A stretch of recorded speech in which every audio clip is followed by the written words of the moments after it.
Hello guys, आप सभी का बहुत बहुत स्वागत है केबीएस क्लासेस पर। यहाँ पे आज हम डिस्कस करने जा रहे हैं जनवरी के करंट अफेयर, जिसमें मैं आज आपसे डिस्कस करूँगा static news.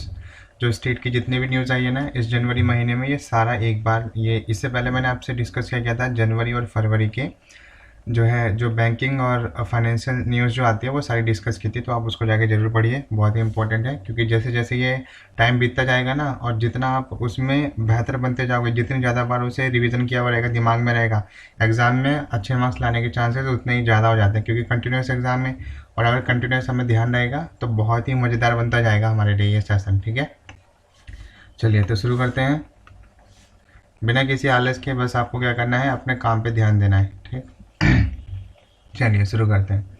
The chief minister secretariat of Bihar. Bihar के चीफ मिनिस्टर कौन है?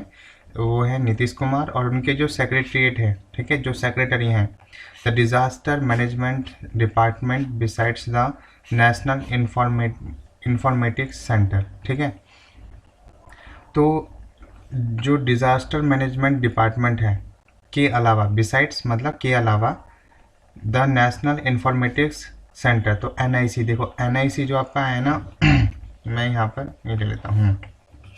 ये जो आप NIC देख रहे हो, ये जो यहाँ पे NIC आया है, NIC की फुल फॉर्म आपसे पूछी जा सकती है, नेशनल इंफॉर्मेटिक्स सेंटर। ठीक है, N से नेशनल, I से इंफॉर्मेटिक्स, C से हो गया centre of the state, have jointly been chosen as winners in the pandemic category digital India awards 2020। ठीक है, तो डिजिटल इंडिया अवार्ड 2020 का जो डिजिटल इंडिया अवार्ड है 2020 का, जिसको जैसे डिजिटल इंडिया अवार्ड में बहुत सारी कैटेगरी है, तो उसमें पैंडेमिक कैटेगरी भी रखी गई थी।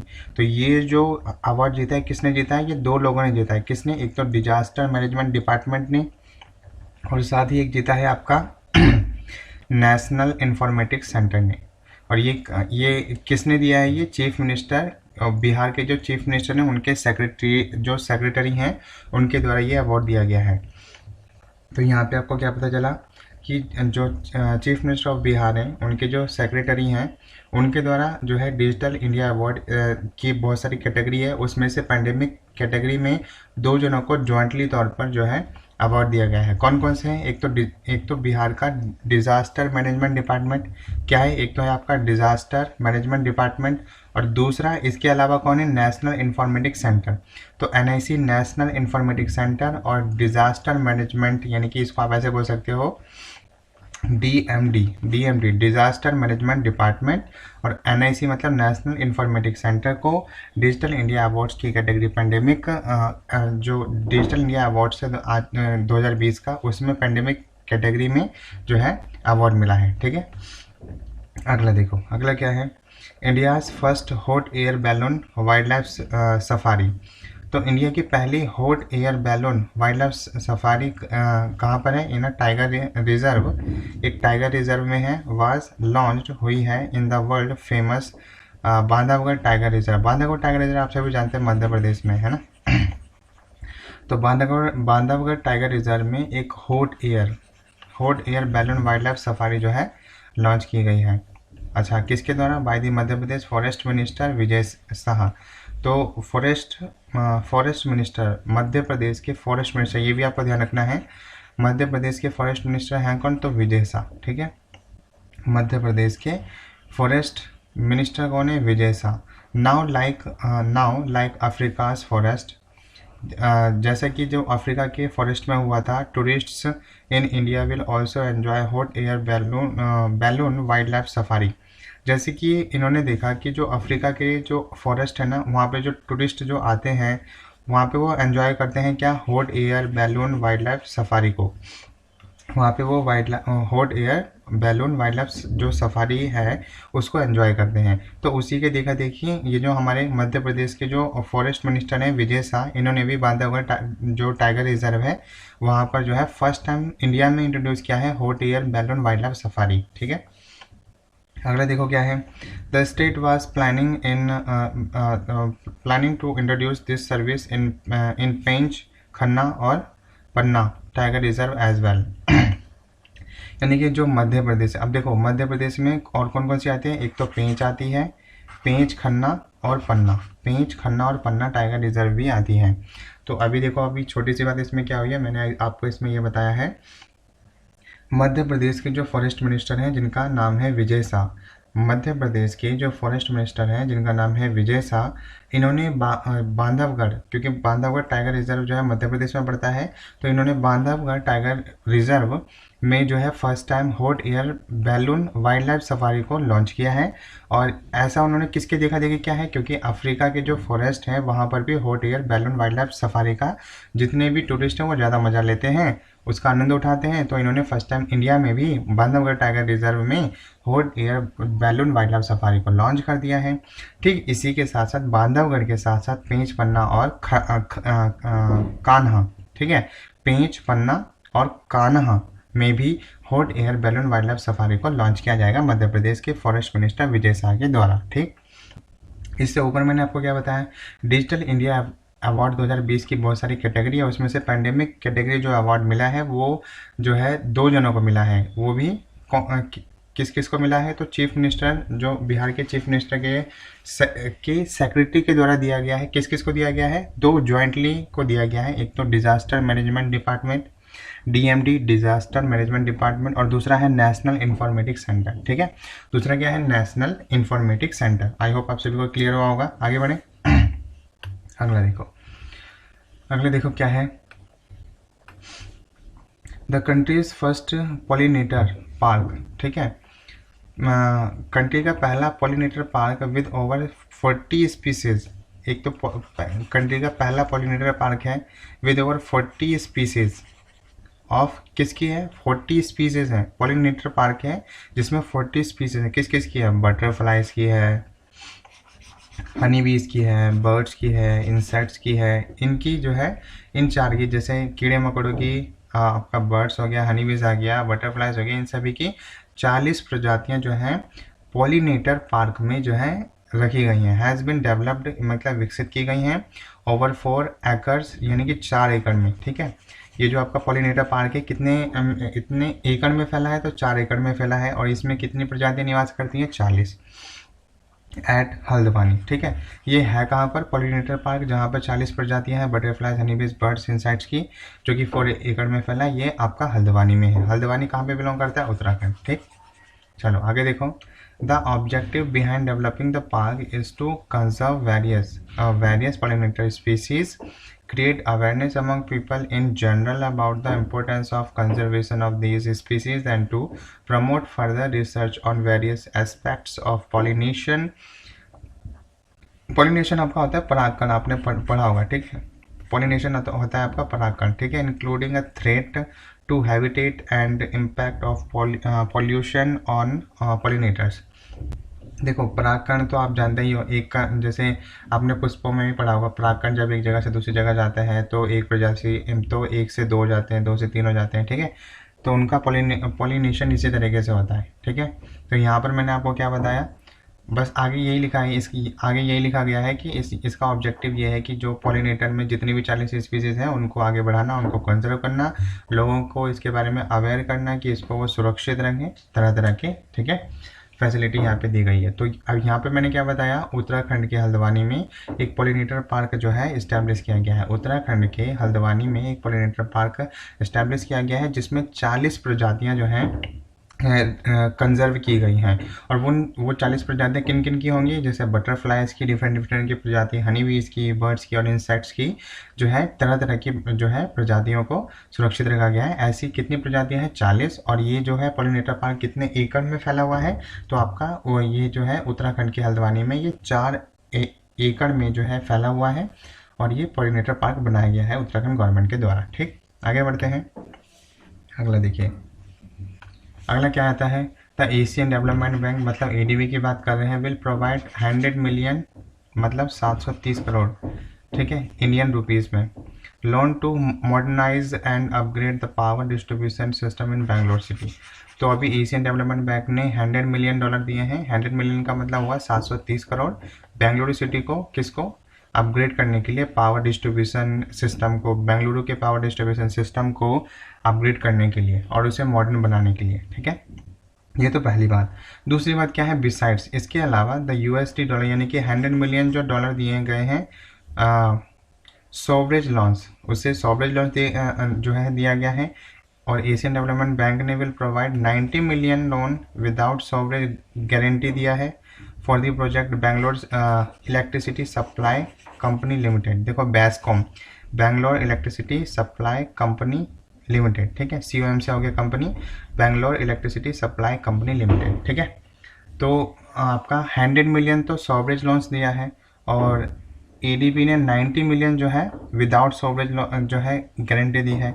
100 मिलियन सॉवरेज लोन दिया है और विदाउट 100 जो विदाउट और आपका जो है 90 मिलियन जो है विदाउट सॉवरेज जो है लोन दिया है। किसके लिए दिया है? Bangalore electricity supply company limited को, ठीक है, इस प्रोजेक्ट को Bangalore electricity supply company limited को अच्छा बनाने के लिए। One of the 5 state on distribution utilities in Karnataka. तो कर्नाटका के ये जो कर्नाटका के जो बेंगलुरु शहर है, जब इसे Bangalore electricity supply company limited यहाँ पर इस्टेब्लिश की जाएगी और यहाँ पर जो है किसके साधन, ये जो पावर डिस्ट्रीब्यूशन के साधन जो है इस्टेब्लिश किए जाएंगे, तो उससे 5 स्टेट, आसपास के 5 स्टेट भी इसका लाभ उठा सकेंगे, ठीक है। और जो है 100 मिलियन की सहायता, 100 मिलियन डॉलर की सहायता जो है बेंगलोर सिटी को दी गई है, ठीक है, जो कि भारत की जो कर्नाटका राज्य है उसकी कैपिटल है। और ये सहायता किसने प्रोवाइड की है? एशियन डेवलपमेंट बैंक ने, ठीक है। बेस्कॉम की आप फुल फॉर्म ध्यान रखेंगे, इससे क्वेश्चन पूछा जा सकता है। बेस्कॉम मतलब हो गया आपका Bangalore electricity supply company limited, ठीक। आगे बढ़िए, अगला क्या है? The world bank. इस बार वर्ल्ड बैंक ने क्या किया है, ठीक है, वर्ल्ड बैंक, चलो वर्ल्ड बैंक इनने 105 मिलियन डॉलर का जो है project with the government of the India and government of the West Bengal, ठीक है, government of West Bengal to improve the inland water. अच्छा, किस लिए दिया है? इनलैंड वाटर ट्रांसपोर्ट इंफ्रास्ट्रक्चर को डेवलप करने के लिए कोलकाता में, ठीक है। इनलैंड वाटर के अंदर जो है ट्रांसपोर्ट इंफ्रास्ट्रक्चर डेवलप करने के लिए कोलकाता को वेस्ट बंगाल, जो कि वेस्ट बंगाल की कैपिटल है, उसको 105 मिलियन डॉलर दिए हैं, ठीक है। चलो अगला क्या है? दूसरा देखो, यहाँ तक दूसरी बात यह है कि 105 मिलियन डॉलर का जो लोन है फ्रॉम द इंटरनेशनल बैंक ने दिया है फॉर रिकंस्ट्रक्शन एंड डेवलपमेंट, ठीक है। तो ये देखो IBRD ये भी आपसे क्वेश्चन पूछा जा इसका जो है फुल फॉर्म आएगी आपकी international bank for reconstruction and development. I से क्या है?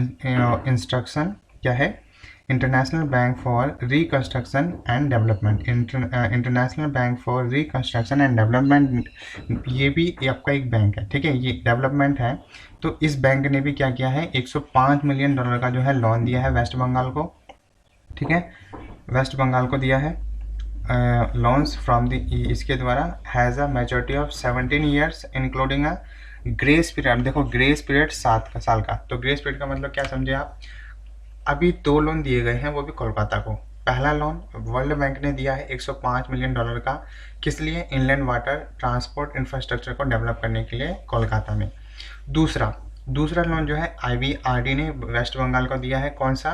तो IBRD की फुल फॉर्म क्या है? International bank for reconstruction and development. International bank for reconstruction and development ने वेस्ट बंगाल को 105 मिलियन डॉलर का लोन प्रोवाइड किया है और IBRD ने वेस्ट बंगाल को वैलिडिटी दी है कि आप 17 साल के अंदर हमारे लोन को जो है चुका सकते हैं, ठीक है। और अगर 17 साल आपके स्पेंड हो जाते हैं तो ये जो ग्रेस पीरियड होता है ये आपका रहता है कि 17 साल ख़त्म होने के बाद 7 साल आपको और दिए जाते हैं, जिसके अंदर आपको जो है पैसा देना होता है, ठीक है। आई होप आपको क्लियर हो गया होगा। चलिए तो आगे बढ़ते हैं। अच्छा, तो इस पेज पे मैंने आपको क्या बताया?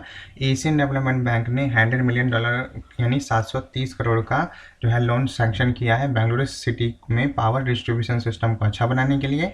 साथ ही बेंगलुरु सिटी को 100 मिलियन सॉवरेज लोन्स दिया गया है और 90 मिलियन जो है विदाउट सॉवरेज गारंटी दी गई है। और Bangalore electricity supply company limited को बढ़ावा देने के लिए बेस्कॉम की जो है फुल फॉर्म क्या है? इसके थ्रू जो है बेंगलोर सिटी के थ्रू 5 स्टेट भी जो है इसका 5 state on distribution utilities in Karnataka. तो कर्नाटका से जो है इसका लाभ 5 स्टेट जो से जुड़े हुए हैं वो लाभ उठा सकते हैं। बेस्कॉम की फुल फॉर्म मैंने क्या बताई है? Bangalore electricity supply company limited. उसके उसके बाद मैंने आपसे बताया वर्ल्ड बैंक ने 105 मिलियन डॉलर का लोन वेस्ट बंगाल को दिया है। किस लिए? इनलैंड वाटर ट्रांसपोर्ट इंफ्रास्ट्रक्चर को कोलकाता में डेवलप करने के लिए। दूसरा, वेस्ट बंगाल को एक और लोन मिला है 105 मिलियन डॉलर का। किसने दिया है? IBRD ने। IBRD की फुल फॉर्म क्या है? International bank for reconstruction and development ने वेस्ट बंगाल को लोन दिया है, ठीक है। और उसने जो मैच्योर पीरियड अभी इसका रखा है वो 17 साल के अंदर वेस्ट बंगाल को जो है सबमिट करना है ये 105 मिलियन डॉलर विद ब्याज के साथ, ठीक है, इंटरेस्ट के साथ। और साथ ही जो इसने ग्रेस पीरियड कितना दिया है? 7 साल का, ठीक है। यानी 17 साल खत्म होने के बाद आप अगले 7 साल के बीच में या 7 साल का और समय है आपके पास, जिसके अंदर जो है वेस्ट बंगाल को 105 मिलियन डॉलर IBRD को देने हैं, ठीक है, इंटरेस्ट के साथ। अगला देखिए, अगला क्या है?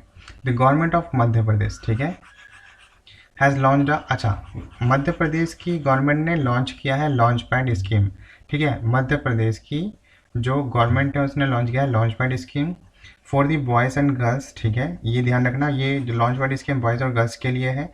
Coming out of child care institutions and having completed 18 years of the age, यानी कि ये उन बॉयज़ और गर्ल्स के लिए है जो 18 साल की उम्र को कंप्लीट कर चुके हैं। लॉन्च पैड स्कीम उनके लिए है। अच्छा, इस स्कीम में होगा क्या, थोड़ा और आइए जानते हैं। This scheme has been launched by the women and child development department, ठीक है, women and child development department of the state, ठीक है, women and child development department of the state with the objective to provide a platform to these youth through which they will be able to become self-reliant by continuing their education and training। तो कहने का मतलब क्या है? मध्य प्रदेश की सरकार ने launch pad scheme launch की है। किनके लिए? जो ऐसे बॉयज़ और गर्ल्स जिनकी उम्र 18 साल से ज़्यादा हो चुकी है, ठीक है। तो ये स्कीम लॉन्च की गई है women and child development department के द्वारा। किसके द्वारा? Women and child development department के द्वारा लॉन्च की गई है, यूथ के लिए लॉन्च की गई है। और इस लॉन्च पैड स्कीम में होगा क्या कि इसके थ्रू जो मध्य प्रदेश सरकार है, लॉन्च तो की गई है women and child development department के द्वारा, लेकिन मध्य प्रदेश की सरकार 18 साल से ऊपर के बच्चों को जो है कुछ पैसे देंगी, जिसके थ्रू वो सेल्फ रिलायंट बने और अपनी एजुकेशन और ट्रेनिंग को अच्छे तरीके से कंटिन्यू कर पाए, ठीक है। चलिए आगे बढ़ते हैं। अगले क्या है? The journalist day. हाँ, ध्यान रखना, जर्नलिस्ट डे आपका महाराष्ट्र में कब मनाया जाता है? 6 जनवरी को, ठीक है, 6 जनवरी को, ठीक है, 6 जनवरी। अब ऐसे याद रखो, देखो 6 जनवरी जर्नलिस्ट आएगा आपको 6 तो याद रहेगा, लेकिन जनवरी फरवरी कब रहेगा तो आपका मंथ में प्रॉब्लम हो जाती है। तो जर्नलिस्ट डे है तो जनवरी में मनाया जाता है। जर्नलिस्ट, जे से जनवरी, जे से जर्नलिस्ट, तो जर्नलिस्ट डे जनवरी में मनाया जाता है। तो जर्नलिस्ट डे मनाया जाता है 6 जनवरी को। ये स्टार्ट हुआ था 1832 में, ठीक है। अच्छा, is observe by Maharashtra government on the 6 January every year in the memory of late journalist. अच्छा, किन की याद में वो जर्नलिस्ट हैं? बाल शास्त्री जंभेहकर। बाल शास्त्री जंभेहकर की याद में ये एक जर्नलिस्ट है। बाल शास्त्री जंभेहकर एक जर्नलिस्ट है, इनकी याद में जो है ये मनाया जाता है। The first newspaper in the Marathi language named दर्पण, ठीक है। तो जो फर्स्ट न्यूज़पेपर था मराठी लैंग्वेज का वो था Darpan. Was published on 6 January 1832, the date which also marks the birth anniversary of Bal Shastri. तो ये तो मैंने आपको बता दिया। तो यहाँ पर आपको मैंने क्या बताया? 6 जनवरी जर्नलिस्ट डे, जे से जर्नलिस्ट, जे से जनवरी। तो जर्नलिस्ट डे आपका जनवरी में मनाया जाता है। 6 जनवरी को महाराष्ट्र गवर्नमेंट हर साल जो है जर्नलिस्ट डे मनाती है। और ये किन की याद में है? लेट जर्नलिस्ट जो है बाल शास्त्री जंभेहकर, बाल शास्त्री जंभेहकर, ठीक है, बाल शास्त्री जंभेहकर की याद में जो है मनाती हैं। और सबसे पहला जो मराठी लैंग्वेज में छपा जो न्यूज़पेपर था उसका नाम था दर्पण। ये आपको ध्यान रखना है। जर्नलिस्ट डे कब से मनाना शुरू हुआ है? तो 6 जनवरी 1832 से जो है शुरू हुआ है। तो इसको आप ध्यान रखें, क्योंकि एग्ज़ाम में आजकल हमारे जो है डीपली क्वेश्चन पूछे जाते हैं, इसलिए हमारा जो है डीपली पढ़ना बहुत ज़्यादा ज़रूरी है, ठीक। आगे बढ़ते हैं। अगला देखिए, अगला देखिए, न्यू डेवलपमेंट बैंक ने क्या किया है? Signed a loan agreement worth USD 646 million dollar, ठीक है। तो नेशनल, ये आपका क्या है? NDB। ये NDB का जो हेडक्वार्टर है वो चाइना में, ध्यान रखना। न्यू डेवलपमेंट बैंक का हेडक्वार्टर है चाइना में। तो न्यू डेवलपमेंट बैंक ने 646 मिलियन डॉलर का एग्रीमेंट साइन किया है। किसके साथ? गवर्नमेंट ऑफ इंडिया के साथ for 2 road projects in Andhra Pradesh. तो ये आंध्र प्रदेश में 2 रोड प्रोजेक्ट के लिए $640 मिलियन न्यू डेवलपमेंट बैंक ने दिए हैं और ईच प्रोजेक्ट को मिलेंगे 323 यानी $323 मिलियन मिलेंगे। अब इसमें हुआ क्या देखो, these projects will improve mobility. ये प्रोजेक्ट जो है मोबिलिटी को मतलब चलन को बढ़ाएंगे, ठीक है, and connectivity to the socioeconomic centres, enhance transport efficiency, improve road safety and riding quality, and provide all weather accessibility for the state's road users। तो इस जैसे बारिश की वजह से जो रोड ख़राब हो जाती है उन सभी को ध्यान में रखते हुए एक अच्छी रोड, बस अगर ये रोड बना रहे हैं तो वहाँ पे पैदल चलने वाले, कार में चलने वाले, बाइक पे चलने वाले, उन सभी का ध्यान रखा जाएगा। और ये 2 जो है रोड प्रोजेक्ट बन रहे हैं आंध्र प्रदेश में। इसके लिए न्यू डेवलपमेंट बैंक जो कि जिसका हेडक्वार्टर चाइना में है, इसने $646 मिलियन का जो है एग्रीमेंट साइन किया है गवर्नमेंट ऑफ इंडिया के साथ, जो कि आंध्र प्रदेश को देगी। और जिसमें से हर जो दो रोड प्रोजेक्ट है उसमें से प्रत्येक रोड प्रोजेक्ट के लिए $323 मिलियन का जो है एग्रीमेंट साइन किया है। 323 तो $646 मिलियन, ठीक है। आई होप आप सभी को अच्छे से समझ आ गया होगा। आगे बढ़े, चलिए अगला देखिए। अगला क्या है, chief minister of Karnataka. Karnataka के, अब देखो मैंने क्या बताया था, मैंने आपको जो है जो मैंने स्टैटिक जो लेके आता हूँ मैं, उसमें भी मैंने आपको बताया है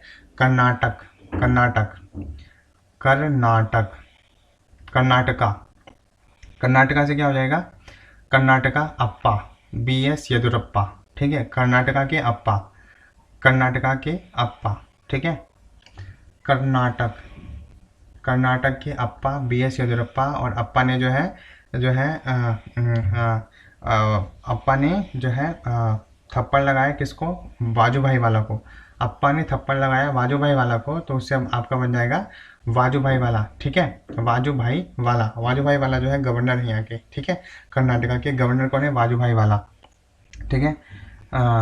वाजूभाई वाला आपके जो है गवर्नर है। और चीफ मिनिस्टर ऑफ कर्नाटका कौन है, कर्नाटका के अप्पा, ठीक है, BS येदुरप्पा। तो BS येदुरप्पा ने क्या किया है, फ्लैग ऑफ 40 कृषि संजीवनी वंश इन बेंगलुरु।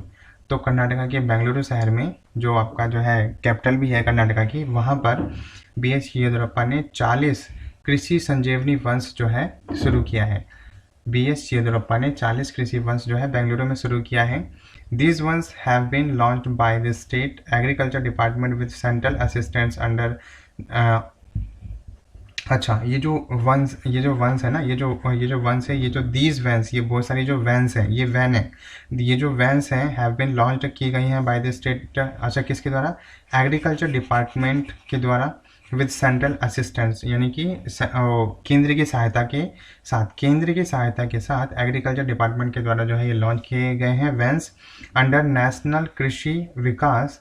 और ये जो है नेशनल कृषि विकास योजना के तहत to take up this noble programme, ठीक है। तो एक्चुअली हुआ क्या है, कर्नाटका की गवर्नमेंट जो है नेशनल कृषि विकास योजना, तो आप जानते हैं नेशनल कृषि विकास योजना ये एक नोबल प्रोग्राम योजना है जहां पर हर किसी स्टेट में जो है कृषि के ऊपर ज़्यादा ध्यान दिया जाता है। तो नेशनल कृषि विकास योजना के तहत जो है कर्नाटका गवर्नमेंट ने लॉन्च किया है 40 कृषि संजीवनी वंश।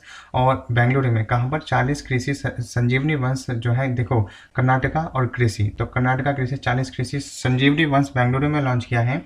और साथ ही ये जो वेन्स हैं, ये जो वेन्स आप देख रहे हो संजीवनी वेन्स हैं, ये जो है किसके द्वारा जो है लॉन्च की गई है, एग्रीकल्चर डिपार्टमेंट के द्वारा विद द सेंट्रल असिस्टेंट। तो केंद्र सरकार की सहायता से एग्रीकल्चर डिपार्टमेंट के द्वारा 40 कृषि संजीवनी वैन्स जो है कर्नाटका के चीफ मिनिस्टर BS येदुरप्पा ने जो है लॉन्च की है। और ये जो अभियान चल रहा है किसके अंडर में है, नेशनल कृषि विकास योजना को मजबूत बनाने के लिए, ठीक है।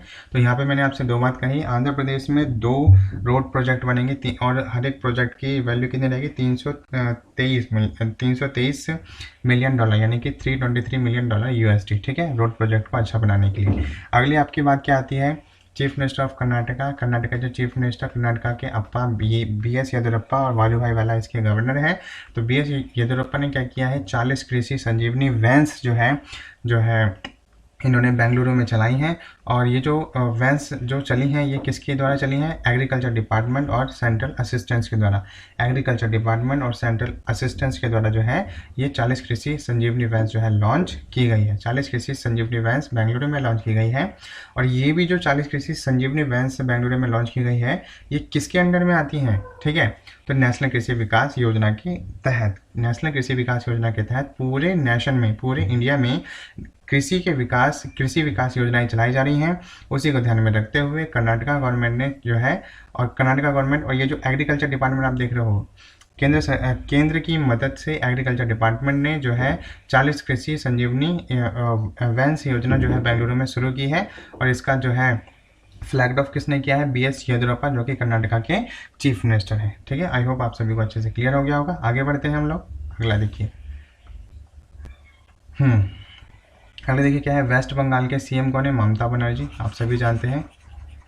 Has inaugurated the 26th Kolkata international film festival, KIFF, Kolkata international film festival. तो अभी ममता बनर्जी जो कि वेस्ट बंगाल की CM है, इन्होंने जो है Kolkata international film festival 26th edition, Kolkata international film festival का 26th एडिशन जो है अभी इनऑगरेट जो है किया है। The inaugural ceremony was also virtual, attended by the Bollywood superstar and West Bengal, Bollywood superstar और वेस्ट बंगाल के ब्रांड एम्बेसडर कौन है भाई? शाहरुख खान है। ठीक है, वेस्ट बंगाल के जो है बॉलीवुड स्टार और जो है कौन ब्रांड एम्बेसडर कौन है? तो ये है शाहरुख खान, मुंबई से बिलोंग करते हैं। लेजेंडरी फिल्म मेकर कौन है? सत्यजीत रॉय।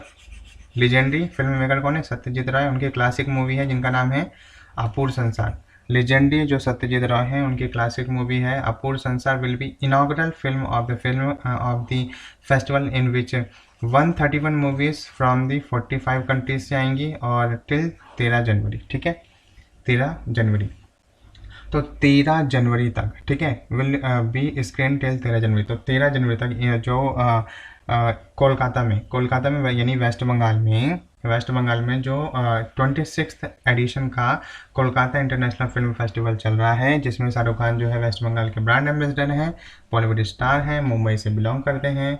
ठीक है, तो ये तो आएंगे साथ में सत्यजीत रॉय की जो मूवी है, सत्यजीत रॉय की जो क्लासिक मूवी है अपूर्व संसार, सत्यजीत रॉय की जो क्लासिक मूवी है अपूर्व संसार, उसको जो है इनॉग्रल जो है फिल्म रखा गया है। यानी कि जब इनॉग्रेट होगा जब ये शुरू होगा तो अपूर्व संसार मूवी चलेगी। और ये जो कोलकाता इंटरनेशनल फिल्म फेस्टिवल है, इंटरनेशनल लेवल का फिल्म फेस्टिवल है, इसलिए 45 कंट्रीज से 131 मूवीज़ को सिलेक्ट किया गया है। इसलिए 45 कंट्रीज से 131 मूवीज़ को जो है सिलेक्ट किया गया है और 13 जनवरी तक ये सारी मूवीज़ दिखानी है। ठीक है, फिर इनको प्राइस डिस्ट्रीब्यूशन किया जाएगा। ठीक, चलो आगे बात करते हैं। The 4th edition of the cherry blossom festival. तो चेरी ब्लॉसम फेस्टिवल का 4th एडिशन अभी हुआ है, जहाँ पे माओ में, जो कि मणिपुर है। ठीक है, मणिपुर के माओ में अभी 4th एडिशन का चेरी ब्लॉसम फेस्टिवल जो है बनाया गया है। ठीक है, inaugurated by the chief minister of N Biren Singh. तो मणिपुर, तो ऐसे याद रखो एम से हो गया मणिपुर, एन से हो गया एन बीरेन सिंह। तो चीफ मिनिस्टर कौन हो गया? एन बीरेन सिंह। ठीक है, और साथ ही साथ जो है नजमा हेपतुल्ला जो है गवर्नर हो जाएंगे मणिपुर के। नजमा हेपतुल्ला गवर्नर हो जाएंगे शायद, मैं अगर गलत नहीं हो तो। ठीक है, तो एम से मणिपुर, एन से एन बीरेन सिंह और एन से नजमा हेपतुल्ला। ठीक, चलो आगे आपका क्या है? However this year the authority decided to scale down the festival due to कोविड-19 pandemic. The festival feature the picturesque landscape of Mao adorned with the beautiful cherry trees। देखो चेरी ट्रीज है, चेरी एक ट्री का नाम है जिसे लोग देखकर आकर्षित होते हैं। और इसी तरीके से टूरिज्म को भी बहुत बढ़ावा मिलता है।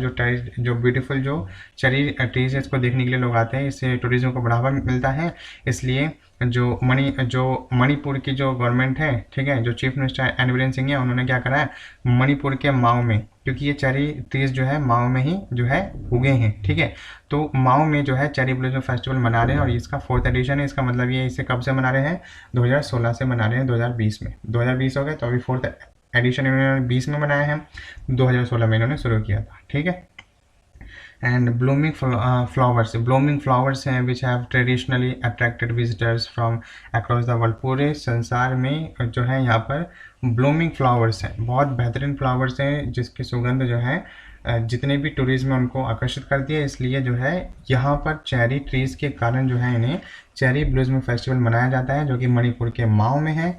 और मणिपुर के जो है चीफ मिनिस्टर ने इसका जो है इनॉग्रेट किया है वर्चुअली तौर पर। ठीक है, ये वहाँ पर गए नहीं है, वर्चुअली का मतलब होता है ये वहाँ पर गए नहीं है, सीधा वीडियो के थ्रू जो है लॉन्च किया है एन बीरेन सिंह ने। ठीक है, और ये चेरी ब्लॉसम फेस्टिवल का 4th एडिशन है। कहाँ पर हुआ है? Cherry blossom Manipur.